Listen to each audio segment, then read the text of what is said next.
یہ کوئی میتھمیٹک کا فارمولہ نہیں ہے کہ 2+2 4 ہی ہیں۔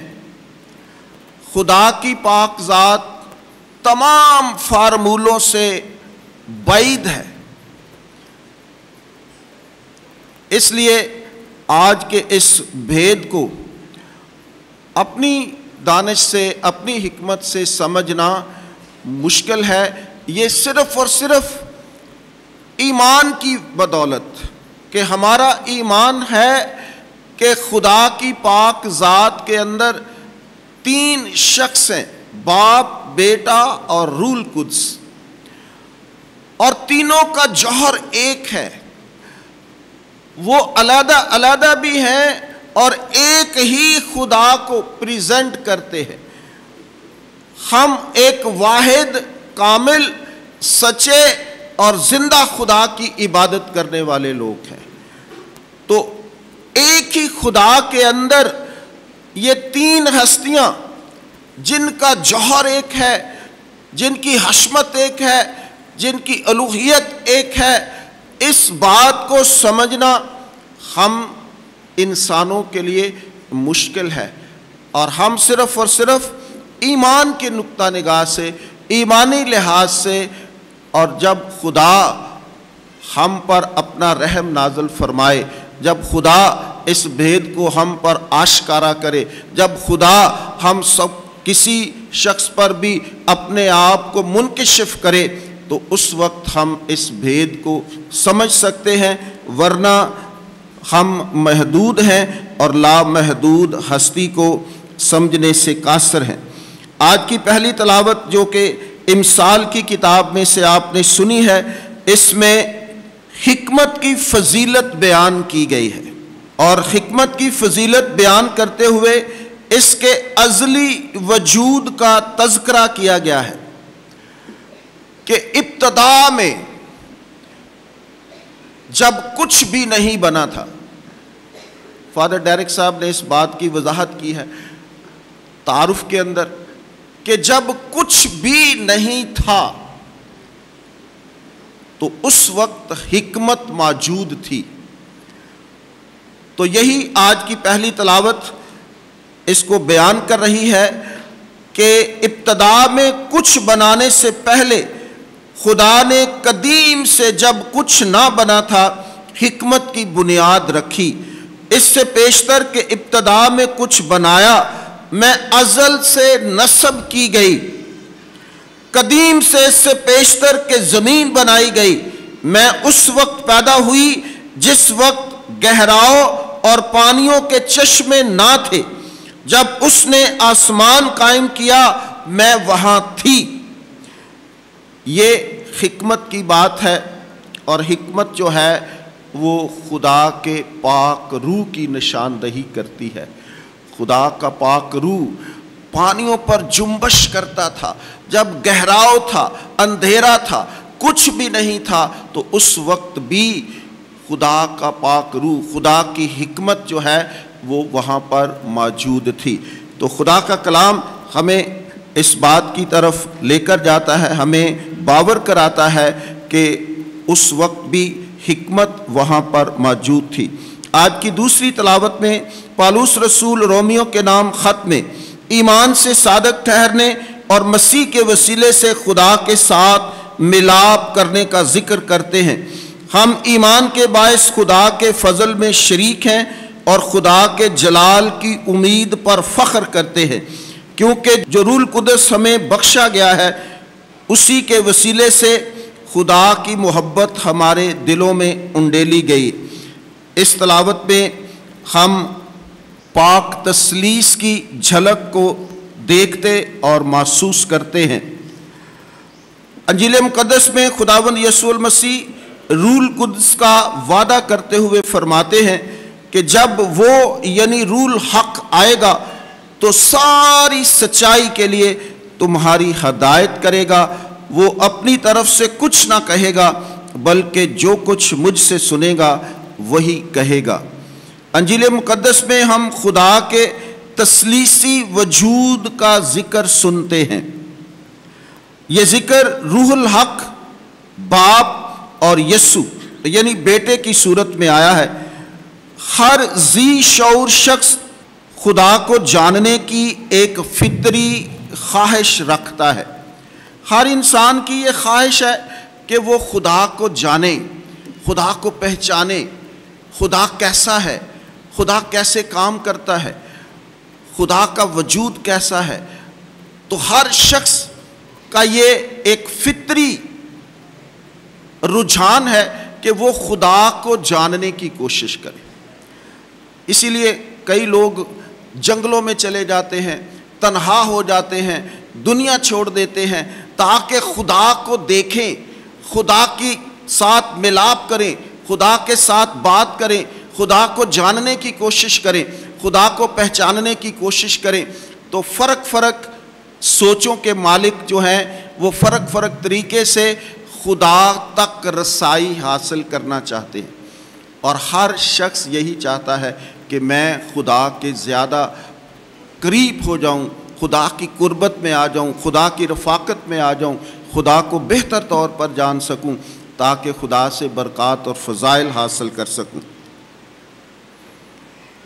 تو اس لیے ہر انسان کا یہ رجحان ہے، اس کی فطری خواہش ہے کہ وہ اس بات کو جاننے کا خواہاں ہے کہ آخر وہ کون سی ایسی ہستی ہے جو اس سارے نظام کائنات کو چلا رہی ہے۔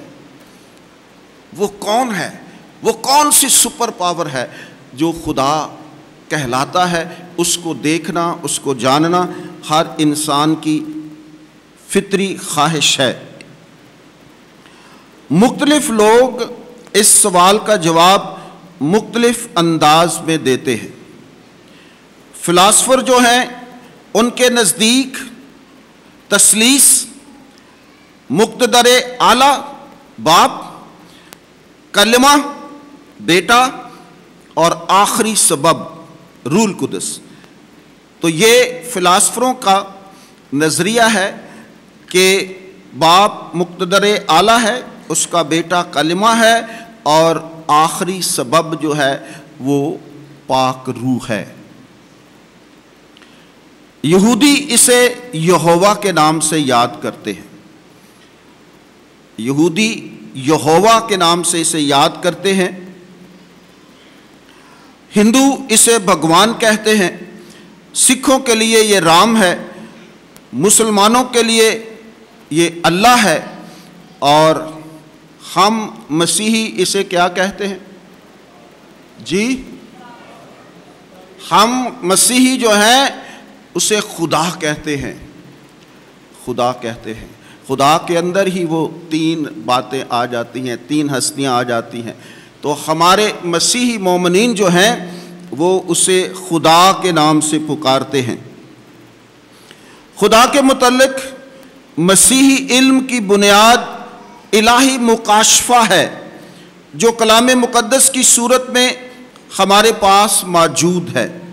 اس کے علاوہ صدیوں پر محیط مومنین کا ایمانی تجربہ آج کی پاک انجیل میں آپ نے سنا ہے، یعنی کلیسیائی روایت ہے جو خدا کو جاننے کے لیے خاطر خواہ مددگار ہے۔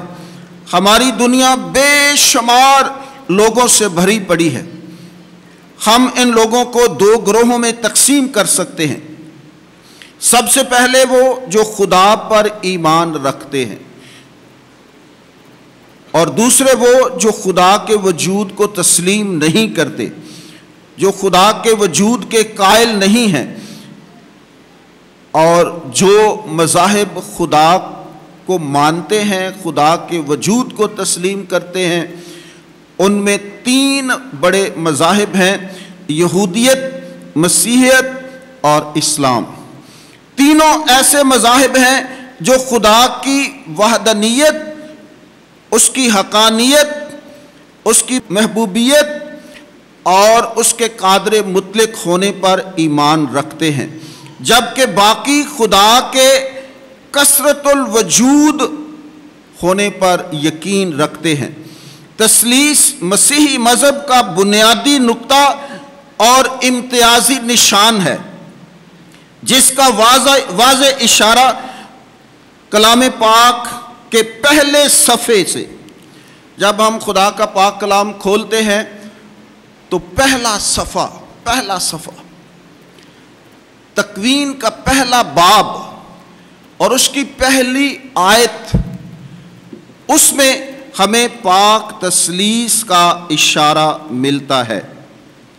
تکوین پہلا باب پہلی آیت سے 3 آیت تک، اس میں لکھا ہے کہ ابتدا میں خدا نے جب ان آسمان اور زمین بنائے تو ساری زمین پر اندھیرا تھا، گہراؤ تھے، اور خدا کا روح پانیوں پر جنبش کرتا تھا۔ تو خدا کے کلام کے پہلے ہی صفحے پر خدا کی یہ تصویر موجود ہے، خدا کی تثلیثی خدا ہونے کی دلیل نظر آتی ہے۔ خدا پہلے ہی خدا کے کلام کے اندر وہ اپنے وجود کو، اپنی تثلیثی قوت کو ظاہر کر رہا ہے۔ اور اسی طرح مکاشفہ کے آخری باب 22ویں باب میں، اس کے 22ویں باب کی 3 سے 16 آیات کے اندر اس خوبصورت تثلیثی خدا کی بات بیان کی گئی ہے۔ کلام کے شروع سے لے کر آخر تک اس کا شروع بھی تثلیثی خدا کے ساتھ ہوتا ہے اور کلام کا اختتام بھی تثلیثی خدا کے ساتھ ہوتا ہے۔ تو اس کا مطلب ہے الف سے لے کر یہ تک خدا کے کلام کے اندر تثلیث کا ذکر پایا جاتا ہے، تثلیثی خدا کی اس ساری حشمت کو بیان کیا گیا ہے۔ اور مکاشفہ کی یہ 3 سے 16 آیات تک بڑی خوبصورت باتیں اس میں درج ہیں۔ تو ہم مسیحی جو ہیں خدا کے کلام کو ہی آخری بات سمجھتے ہیں اور اس کے کلام کے اندر جو کچھ لکھا ہے اسی کو تسلیم کرتے اور اسی پر ہمارا ایمان اور یقین ہے۔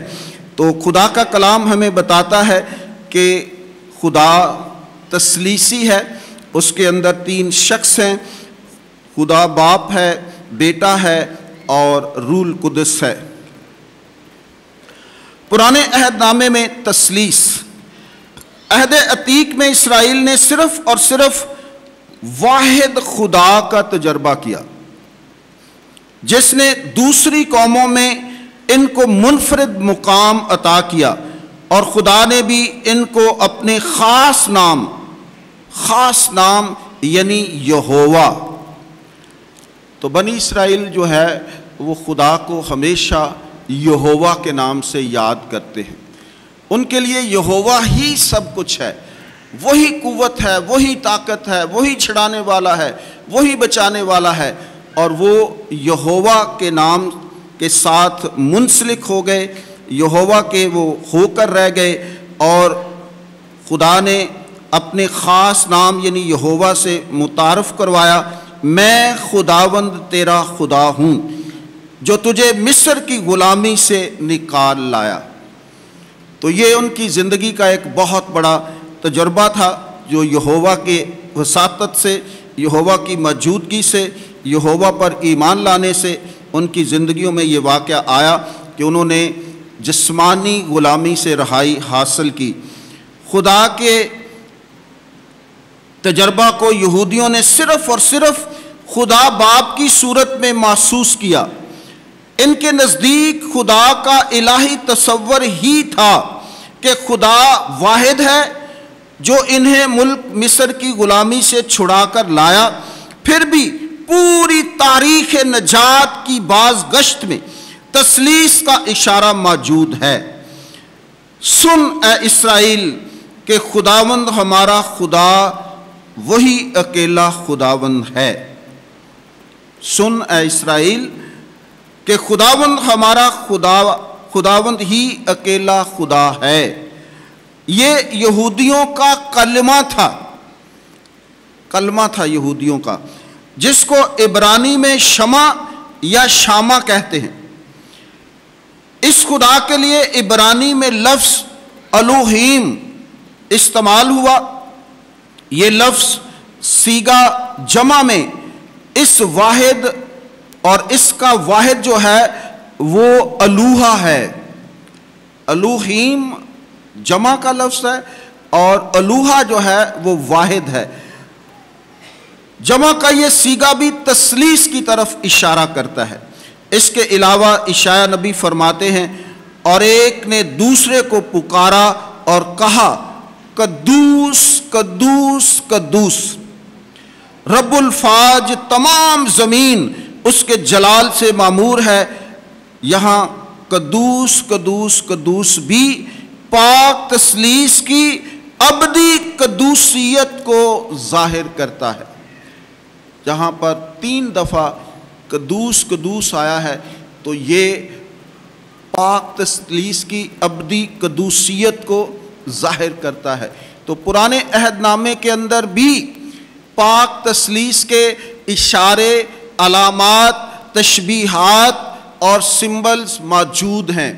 بے شک وہ واضح نہیں ہیں، لیکن وہ حقیقی تثلیث کی طرف اشارہ کرتے ہیں، اور یہ تثلیث جو ہے عہد جدید میں کھل کر سامنے آتی ہے، واضح طور پر کلیئرٹی کے ساتھ ہمیں پتہ چلتا ہے۔ نئے عہد نامے میں ہم دیکھیں گے عہد عتیق میں تثلیث کا عکس دکھائی دیتا ہے، جبکہ عہد جدید میں اس عکس کی تکمیل ہوتی ہے۔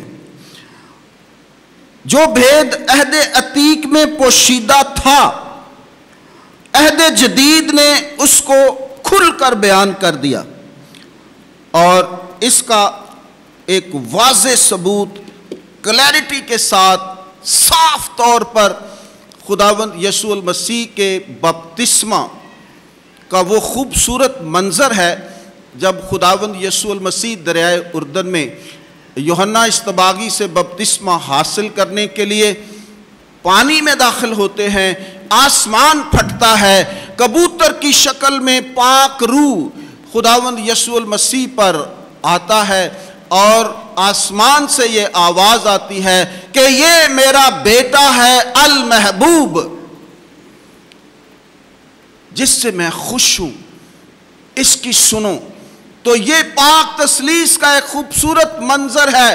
آسمان پھٹتا ہے، روح القدس نازل ہو رہا ہے، باپ اوپر سے آواز دے رہا ہے، کبوتر کی شکل میں پاک روح جو ہے اس کا نزول ہو رہا ہے، اور بیٹا جو ہے وہ دریائے اردن کے پانی میں کھڑا ہے۔ تو یہ پاک تثلیث کا ایک خوبصورت منظر، اس سے زیادہ کلیئرٹی، اس سے زیادہ صاف، اس سے زیادہ کوئی بہتر تثلیث کو کوئی بیان نہیں کر سکتا۔ تو عہد جدید جو ہے وہ ساری پوشیدہ باتیں، وہ سارے اشارے، وہ سارے کنائے، وہ ساری تشبیہات، وہ ساری علامات، وہ سارے سمبلز جو پوشیدہ ہیں، عہد جدید کے اندر واضح طور پر اس تثلیث کو ہم دیکھ سکتے ہیں، بیان کر سکتے ہیں، اس سے متاثر ہو سکتے ہیں، اس پر ایمان لا سکتے ہیں کہ یسوع کے بپتسمہ کے وقت روح القدس کا نازل ہونا اور باپ کی آواز تینوں اقانیم کی یکجہتی اور موجودگی کو ظاہر کر دیتی ہے۔ نئے عہد نامہ میں خدا باپ وہی یہوہ خدا ہے جو پرانے عہد نامے کا مرکز رہا ہے۔ نئے عہد نامے میں بھی وہی پاک تثلیث کے پہلے اقنوم کی صورت میں واضح رہا ہے۔ نئے عہد نامے میں یسوع کی شناخت یہ ہے کہ وہ خدا کا بیٹا ہے۔ بیٹے کی اصطلاح سے مراد یہ نہیں کہ یسوع نے خدا سے کسی عمل سے جنم لیا، بلکہ اس سے مراد یہ ہے کہ وہ خدا کا ممسوح بیٹا ہے، وہ اسی کا حصہ ہے اور اسی کے جلال میں شریک ہے۔ یسوع مسیح کامل انسان اور کامل خدا ہے۔ یہ بات بہت گہری ہے، کہ کس طرح یسوع خدا کا بیٹا. آج بھی لوگ سوال کرتے ہیں کہ آپ یسوع کو خدا کا بیٹا کیوں کہتے ہیں؟ کیونکہ یہ جس طرح میں نے شروع میں کہا کہ ہم انسان ہوتے ہوئے ہمارے ذہن میں بہت ساری اور باتیں، دنیاوی باتیں آتی ہیں، اور اس سے یہ علیحدہ بات ہے. خدا یسوع جو ہے خدا کی ذات کا حصہ ہے. خود خداوند یسوع المسیح فرماتے ہیں میں خدا میں سے نکلا ہوں، میں خدا کا عکس ہوں، میں خدا کا پرتو ہوں. فلبوس کو خداوند یسوع المسیح فرماتے ہیں میں اتنی دیر سے تیرے ساتھ ہوں اور تو کہتا ہے کہ مجھے باپ کو دکھا. جس نے مجھے دیکھا ہے اس نے باپ کو دیکھا ہے.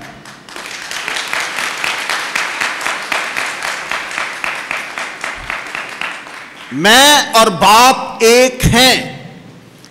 یہی یگانگت، یہی یکتائی جو ہے پاک تثلیث کے اندر، یہی اس کی خوبصورتی ہے کہ خداوند یسوع المسیح اس کا بیٹا ہے، اس کا حصہ ہے.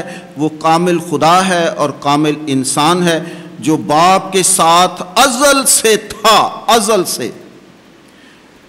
یوحنا کی انجیل اس کا 1 باب اور اس کی پہلی آیت، ابتدا میں کلمہ تھا اور کلمہ خدا کے ساتھ تھا اور کلمہ ہی ذرا زور سے، کلمہ ہی خدا تھا، کلمہ ہی خدا تھا. یہ ہے اصل بات کہ یسوع خدا کے ساتھ ہے، ازل سے ہے، اسی میں سے نکلا ہے، اسی کا وہ حصہ ہے، اسی کا وہ پرتو ہے، اسی کا وہ عکس ہے. اس لیے وہ خدا کا بیٹا ہے اور کلمہ ہی خدا تھا. یسوع خدا کی ازلی قوت کا مظاہرہ ہے. یسوع خداوند خدا ہے جو تثلیث کا دوسرا رکن اور ہمارا خدا ہے. یوحنا 20 اس کی 26 آیت میں توما نے جواب میں یسوع سے کہا کہ تو میرا خداوند اور تو میرا خدا ہے. یہ ایمان کا اتنا بڑا اقرار ہے، اتنی بڑی بات ہے جو توما نے اس وقت کہی، اس کے تو میرا خداوند، تو میرا خدا ہے. اس پر کئی والیومز لکھے جا چکے ہیں. اس ایک فکرے پر، اس ایک بات پر، اس ایک جملے پر اتنا گہرا، اتنا ایمان پرور، اتنا خوبصورت ایمان کا اقرار آپ کو کہیں نہیں ملے گا کہ تو میرا خداوند اور تو میرا خدا ہے. یہی ایمان آج ہمارا ہونا چاہیے. یہی ایمان ہمارے لیے مفید ہے اور اسی ایمان میں ہم زندہ رہیں تو پھر ہی ہم مسیحی مومن بن سکتے ہیں. تو میرا خداوند اور تو میرا خدا ہے. خدا نے اپنے وجود کو 3 صورتوں میں عیاں کیا ہے. خدا کے بیٹا بننے کی وجہ اس کا الہی پیار تھا جس کے ذریعے وہ انسان بنا اور ہمارے درمیان موجود ہوا. تو یہ ایک بہت ہی مشہور زمانہ جملہ ہے جو سب لوگوں کی زبانیں عام پر ہے کہ خدا نے دنیا سے اتنا پیار کیا کہ اس نے اپنا اکلوتا بیٹا بخش دیا تاکہ جو کوئی اس پر ایمان لائے ہلاک نہ ہو بلکہ ہمیشہ کی زندگی پائے.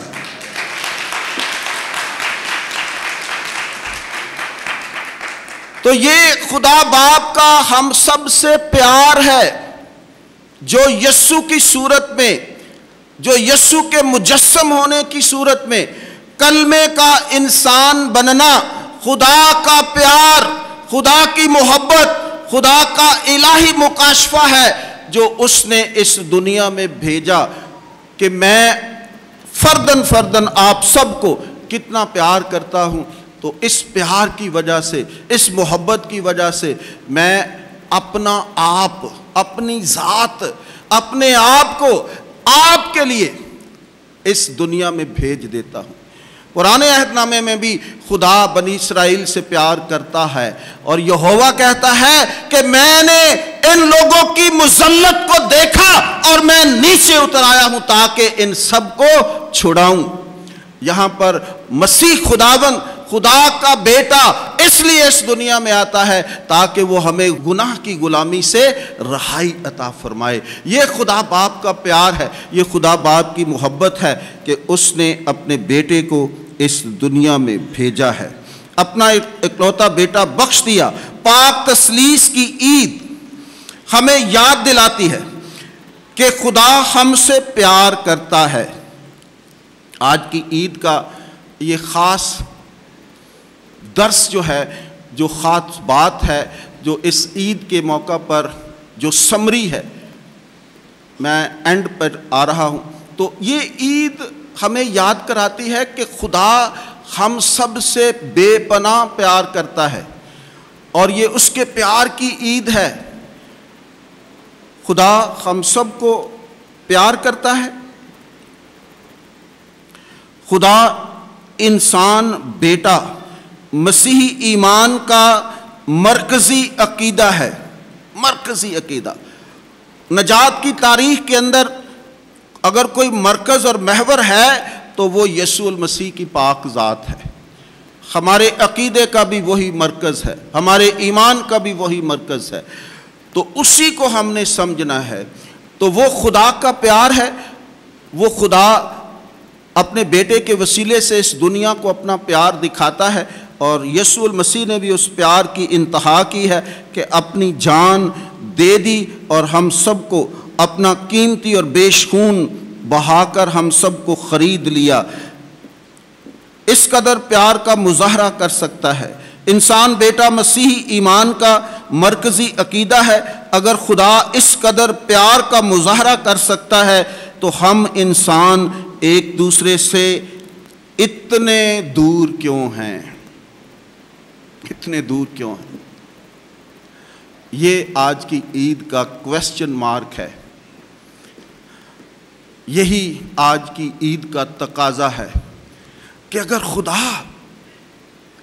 خدا ہم سب کو اتنا پیار کرتا ہے اور ہم اس کے ماننے والے ہیں، ہم بڑے فخر کے ساتھ کہتے ہیں کہ ہم مسیحی ہیں، تو آج اپنے دیکھیں ارد گرد کہ آج کا انسان ایک دوسرے سے کیوں دور ہے۔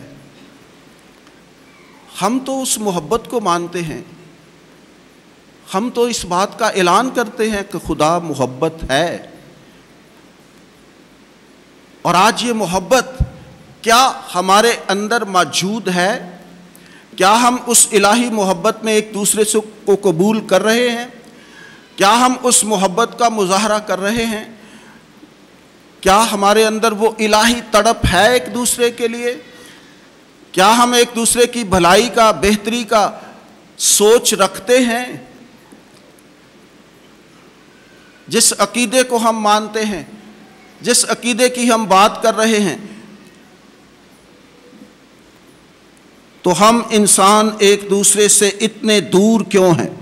آج وقت ہے کہ اپنے ایمان کو پرکھا جائے کہ کیا ہم واقع ہی زندہ خدا پر ایمان رکھتے ہیں، جو اقانیم تثلیث کی صورت میں ہم پر اپنا پیار ظاہر کرتا ہے۔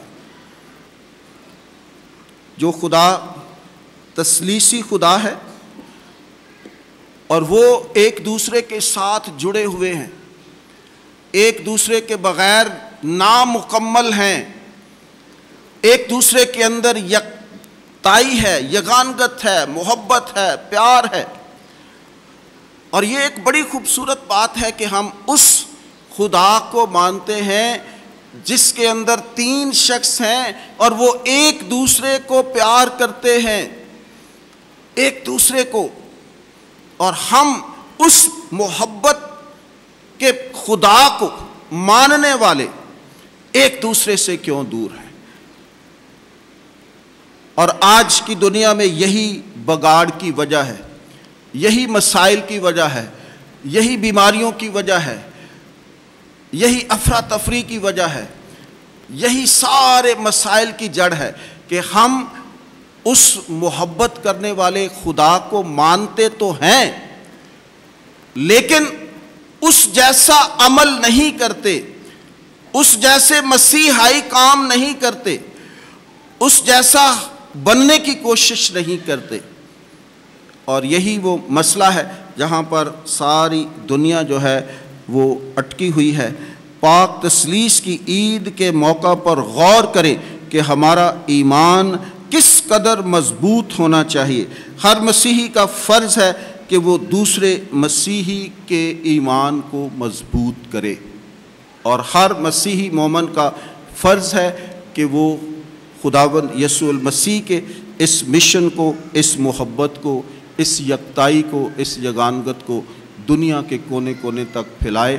خداوند نے کہا کہ جاؤ اور ساری قوموں کو میری تعلیم دو، جو باتیں میں نے آپ کو سکھائی ہیں وہ دوسروں کو بھی سکھاؤ، اور انہیں باپ اور بیٹے اور روح القدس کے نام سے بپتسمہ دو۔